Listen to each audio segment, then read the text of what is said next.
away from those two respective services, county governments are likely to be plunged into financial crisis should members of the National Assembly proceed on a month-long recess before a deal is realized on division of revenue bill. The standoff has occasioned delays in payment of July salaries in most counties. And even as governors hold a special council meeting in Kisumu on Sunday to explore a way out of the current standoff, Francis Gashuri reports how the National Assembly is urging governors to accept the 316.5 billion shillings allocation with the promise of more resources in a supplementary budget early next year. 2 months into the division of revenue stalemate, and the standoff in the two houses of parliament has not been resolved, with the National Assembly declining to debate the division of revenue bill that originated from the Senate, proposing a 335 billion shillings allocation to county governments. If we continue to consider or to allow the chairman of the budget committee to introduce for second reading the division of revenue bill originating from the Senate, we shall be not only breaching our own rules, customs and traditions, but also be going against the Constitution.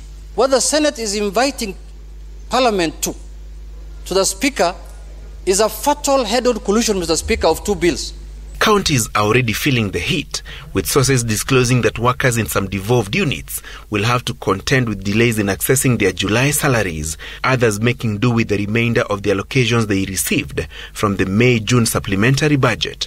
But the crisis could deepen if the National Assembly proceeds on a month-long break next week before the division over revenue is resolved. The Supreme Court had this week directed the two chambers of Parliament, governors, Commission on Revenue Allocation, and National Treasury to work on a deal within a fortnight.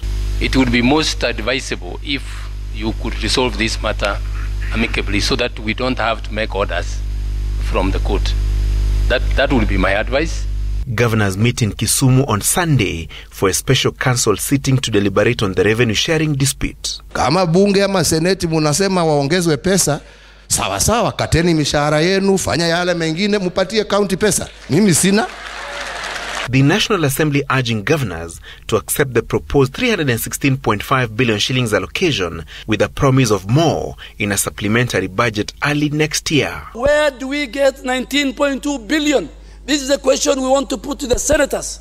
This is the question we want to put to the governors. Mr. Speaker, we are discussing about increasing amount to a level of our government, and nowhere in that bill, even as the Senate brings a bill here, they are telling us, how do you finance that deficit they are creating?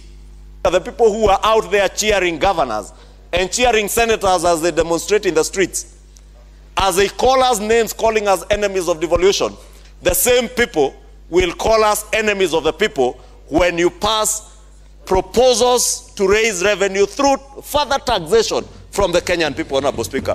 If the Senate amends the National Assembly's division of revenue bill next week, the matter will be subjected to a mediation process. Should the two houses fail to agree again, the exercise will commence afresh, further delaying disbursement of resources to the devolved units.